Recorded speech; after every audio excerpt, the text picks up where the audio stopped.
اس نے کزن اسے ادھر ادھر کی باتوں میں لگا لیا، جس سے دھیرے دھیرے اس کا غصہ زائل ہو گیا، اور جس وقت سلامہ شاہ کسی کام سے اس طرف آیا وہ بے ساختہ ہنستی ہوئی نور جہاں بیگم سے مخاطب تھی۔ حسب عادت وہ قدرے اونچے سروں میں ہنسی تھی، دوپٹہ بھی سر سے اتر کر شانوں پر پھیلایا تھا۔ سلامہ شاہ نے اندر داخل ہوتے ہوئے اسے جن سخت نظروں سے دیکھ کر قالین پر پھیلے دوپٹے کو دیکھا، وہ ایک دم خود میں سمٹ گئی، دوپٹہ اٹھا کر سر پر ڈالا اور ہنسی کو بریک لگا لیے۔ دروازے پر دستک کی آواز سے کوئی خواب لگ رہی تھی، لہٰذا کچھ دیر تک وہ ٹالتی رہی، مگر جب تکرار بڑھ گئی تو اسے اٹھنا ہی پڑا۔ صبح کے 4:45 ہو رہے تھے۔ دروازے پر عائشہ بھابی تھی۔ ارے تم ابھی تک سوئی ہوئی ہو؟ ادھر سلامہ تمہارا انتظار کر رہا ہے۔ عائشہ سے آنکھیں ملتا دیکھ کر جتنی حیران ہوئی اتنی ہی متعجب وہ بھی ہو گئی۔ میرا انتظار؟ مگر کیوں؟ اس نے حیرت سے آنکھیں پھیلائیں۔ حیرت ہے تمہیں یاد نہیں؟ کل سلامہ نے صبح ساتھ لے جانے کے لیے کہا تھا، تصویریں لینی تھی تمہیں۔ عائشہ نے اسے یاد دلایا تو بوکھلا کر رہ گئی۔ اتنی صبح؟ مگر ابھی تو فجر کا وقت بھی نہیں ہوا۔ غصے اور بے بسی سے وہ جھنجھلا کر رہ گئی۔ اصل میں فجر کے بعد مرد زمینوں پر جانا شروع کر دیں گے۔ سلامہ کا کہنا ہے کہ اس سے پہلے ہی تم فارغ ہو لو تو بہتر ہے۔ عائشہ بھابی جیسے اطمینان سے بولی تھیں، وہ اس سے آنکھ لگا گیا۔ وہ یہاں کے مال کی پروردہ تھیں، اس نے عام سے لہجے میں بولی، مگر اسے لگا جیسے سلامہ شاہ قصداً اسے یہ جتا رہا ہے کہ وہ اپنی گھر کی عورتوں کا یوں غیر مردوں کے سامنے گھومنا پھرنا کس قدر ناپسند کرتا ہے۔ اس کی تیوریاں چڑھ گئیں اس سوچ کے ساتھ۔ چلو تیار ہو جاؤ، نور چاچی انتظار کر رہی ہیں ناشتے پر۔ عائشہ تو کہہ کر چلی گئی، مگر اس کا غصہ بڑھ گیا۔ وہ اس وقت کو کوسنے لگی جب اس نے پروگرام بنایا تھا، مگر اب کچھ ہو ہی نہیں سکتا تھا۔ جانو تو تھا ہی، اسے صرف نور جہاں پھپھو کا خیال تھا جنہوں نے آئرن مین کو راضی کیا تھا، ورنہ وہ اس وقت انکار کر کے سلامہ شاہ سے اپنا حساب ضرور بے باک کرتی، لیکن چونکہ اور کچھ تو کر نہیں سکتی تھی، اس لیے قصداً شاور لینے میں اس نے خاصی دیر لگائی، اور جب براؤن کلر کا شلوار سوٹ پہن کر گیلے بال تولیے سے خشک کرنے کے بعد دوپٹہ سنبھالے وہ کھانے کے کمرے میں پہنچی، سلامہ شاہ نے انتہائی تند تیوروں سے اسے دیکھا۔ ایک عجیب سی مسرت کا احساس اس کے چہرے کو مزید فریش بنا گیا، گو کہ اس کے لائٹ براؤن آنکھوں کی سرخی اور خشمگین نظروں نے اسے پزل کر دیا تھا، مگر وہ پھر بھی خوش تھی۔ نور جہاں بیگم نے حسب سابق اس کا ماتھا چوما تھا، اور پھر ناشتے میں ہر چیز اصرار کر کے وہ اسے کھلاتی رہیں پچھلے دنوں، چونکہ وہ حسب عادت صبح 9 بجے تک اٹھتی تھی، اس لیے ان کے ساتھ ناشتہ کرنے کا موقع نہیں آیا تھا۔ البتہ وہ اس کے ساتھ ہمیشہ بیٹھتی اور اصرار کر کے کھلاتی۔ ناشتے میں بھی قصداً زیادہ وقت صرف کیا، حتیٰ کہ 5:30 بج گئے۔ میں باہر گاڑی میں ہوں، جلدی باہر نکلو۔ سلامہ شاہ نے نہ جانے کیسے اب تک ضبط کیا ہوا تھا، اسے مزید تاکید کرتے دیکھا تو سخت لہجے میں کہتا باہر نکل گیا۔ جاؤ بیٹا جلدی چلی جاؤ، یہ سلامہ بھی بس الٹے ہی مزاج کا ہے، زیادہ دیر کی تو اپنے کام سے چلا جائے گا۔ آج تو ویسے بھی مہران اور اسامہ شہر جا رہے ہیں، ورنہ وہ تمہیں لے جاتے۔ نور پھپھو نے بیٹے کے تیور دیکھتے ہوئے اسے جلدی کی تاکید کی تو اٹھ کر کمرے میں چلی آئی۔ باہر سے تیز ہارن کی آواز اسے جھنجھلاہٹ میں مبتلا کر رہی تھی، لہٰذا بال کھلے چھوڑ کر اسے بینڈ لگا کر سامنے سے پیچھے کیے اور ایک ہاتھ میں کیمرہ اور دوسرے میں شوز اٹھائے وہ جلدی سے پارٹیکو کی طرف آ گئی۔ مباحث ہنگامے سے بقیہ سوئے ہوئے لوگوں کی آنکھ کھل جاتی۔ ڈرائیونگ سیٹ پر سلامہ موجود تھا، اور وہ لینڈ کروزر جس اس نے بلڈوزر کا نام دیا تھا اس کے سامنے کھڑی تھی۔ دروازہ کھول کر اس نے جوتے اور کیمرہ سیٹ پر ڈالا اور اچانک اندر آ بیٹھی۔ ہلکی ہلکی نمی لیے ہوئے اس کے کھلے بالوں سے شیمپو کی محصور کن خوشبو اڑ کر سلامہ شاہ تک پہنچی تھی، ساتھ ہی بڑے سے آنچل سے اٹھتی پرفیوم کی مہک لینڈ کروزر کے اندر تازگی بھر گئی۔ دروازہ بند کر کے اس نے جلدی جلدی کیمرے میں رول ڈالا تھا، مہارت اور مشاقت سے اس کا فوکس سیٹ کرتی وہ اس وقت ساتھ بیٹھے سلامہ شاہ سے یکسر بے خبر لگ رہی تھی۔ البتہ اکڑا ہوا دوپٹہ سر پر جمانے کی کوشش میں کئی بار اس کا ہاتھ سلامہ کے شانے سے ٹکرایا تھا۔ ہلکی ہلکی سی روشنی پھیل چکی تھی، صبح صادق کے آثار تھے۔ کہاں جانا ہے؟ جھٹکے سے سٹارٹ کرنے کے بعد وہ لینڈ کروزر کی رفتار تیز کرتے ہوئے بولا تو وہ جو کارڈ ویگن بھول جانے پر پریشان ہو رہی تھی چیخ گئی۔ کیا مطلب کہاں جانا ہے؟ مجھے کیا پتہ یہاں کے راستوں کے بارے میں؟ تو تصویریں کیا آسمان کی اتارنی ہیں تمہیں؟ دیکھو بیوی میرا وقت برباد مت کرو، تمہاری طرح فارغ نہیں ہوں میں۔ جلدی بولو کدھر اتاروں تمہیں؟ کیا؟ وہ چیخ پڑی، آپ مجھے چھوڑ کر چلے جائیں گے؟ اس کے اتاروں کہنے پر وہ یہی سمجھی، باقاعدہ چیخ کر پوچھا تو سلامہ نے سخت نظروں سے اسے گھورا تھا اور خاموشی سے ڈرائیو کرتا رہا۔ شیشے اونچے کیے وہ بہت مزے سے سردی بھلائے بیٹھی تھی، مگر باہر نکلتے ہی صبح کی خنک ہوا اور گاؤں کی کھلی فضا نے اس کا استقبال کرنا تھا۔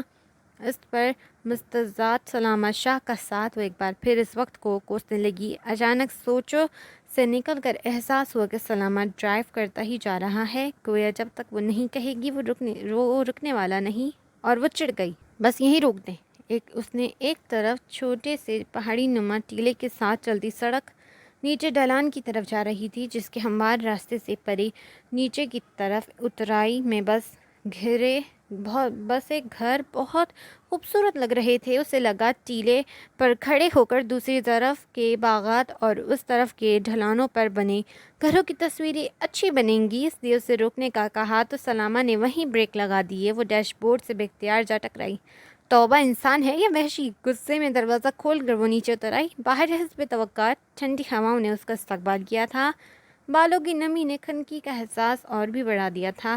اس نے بے اختیار جھرجھری لے لی اور کیمرہ کندھے پر ڈال کر دوپٹہ اچھی طرح اپنے ارد گرد لپیٹا، جس کا متعلق فائدہ نہیں ہوا، البتہ اب جب کہ یہاں اتنی مشکلوں سے آ گئی تھی تصویریں نہ کھینچنا زیادتی ہوتی۔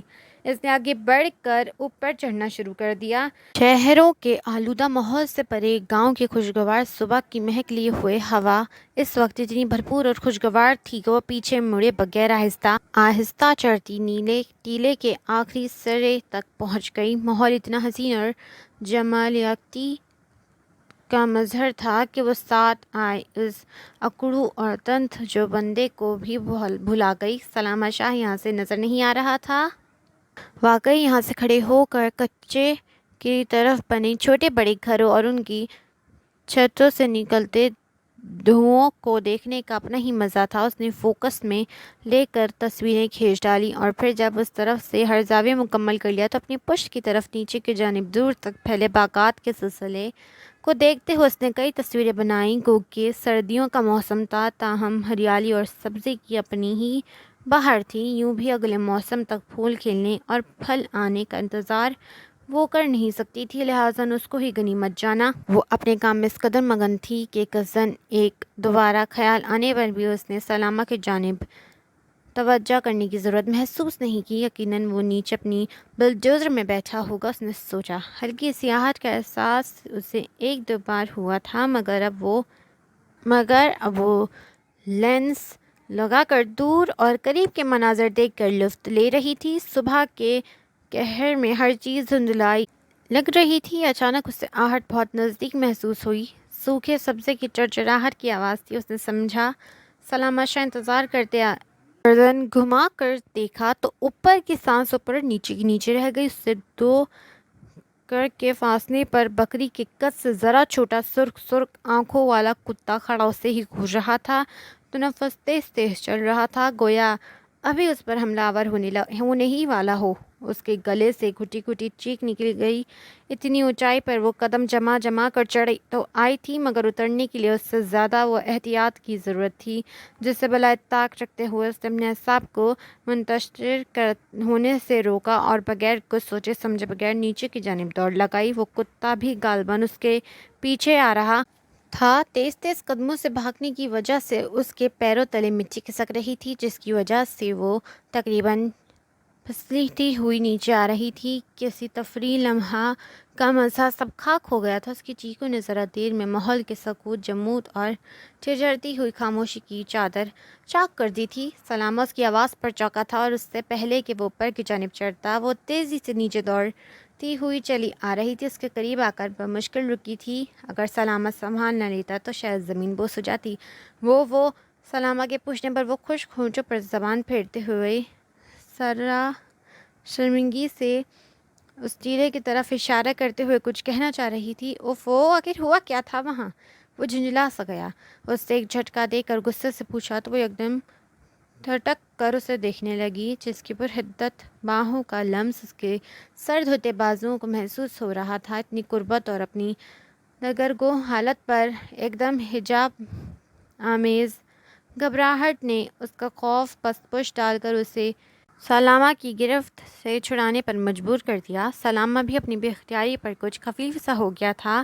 مہذیب نے اپنے پریشان ہوتے بالوں کو سمیٹا اور دوپٹہ سر پر ڈال کر سینے پر ہاتھ باندھ لیے۔ سردی کا احساس ہو گیا تھا اسے۔ وہاں ایک بہت بڑا کتا تھا۔ میں اسے دیکھ کر ڈر گئی۔ سلامہ کی سوالیہ نظروں کا جواب دیتے ہوئے وہ پھر اس کی کریہ الصورت کتے کو یاد کر کے ہراساں نظر آنے لگی۔ کتا؟ سلامہ یقیناً حیران ہوا تھا۔ وہ نظر اٹھا کر اسے دیکھنے لگی۔ کتا نہیں، بھیڑیا ہوگا، یہاں اکثر نظر آتے ہیں۔ وہ ایک مبہم سے مسکراہٹ سمیت اس نے کہا تو وہ بھچکار کر رہ گئی۔ مگر امپاسبل ہے، اس طرح تو پھلوں کے باغات ہیں، بھلا وہاں بھی بھیڑیے ہو سکتے ہیں؟ وہ ماننے کو تیار نہیں تھی۔ سلامہ یکدم تند ہو گیا اس کی بات پر۔ باغات کی دائیں طرف جنگل کا سلسلہ شروع ہو جاتا ہے، یہ بھیڑیے وہاں سے آ جاتے ہیں، باغات سے ان کا تعلق نہیں۔ اور آپ مجھے وہاں چھوڑ کر کس قدر اطمینان سے یہاں بیٹھ گئے تھے؟ اس کی بات پر مہذیب کو غصہ آیا۔ یہاں رکنے کا فیصلہ تمہارا تھا، میرا نہیں، وہ صفاقی سے بولا۔ سو لسنرز، اس کا باقی کا آدھا ناول میں کل اپلوڈ کروں گی۔ جب تک کے لیے اپنا بہت سارا خیال رکھیں اور میرے چینل کو لائک اینڈ سبسکرائب کریں۔ سو میں بہت جلد ملوں گی آپ کو اس کے نیکسٹ پارٹ کے ساتھ۔ سو اللہ حافظ۔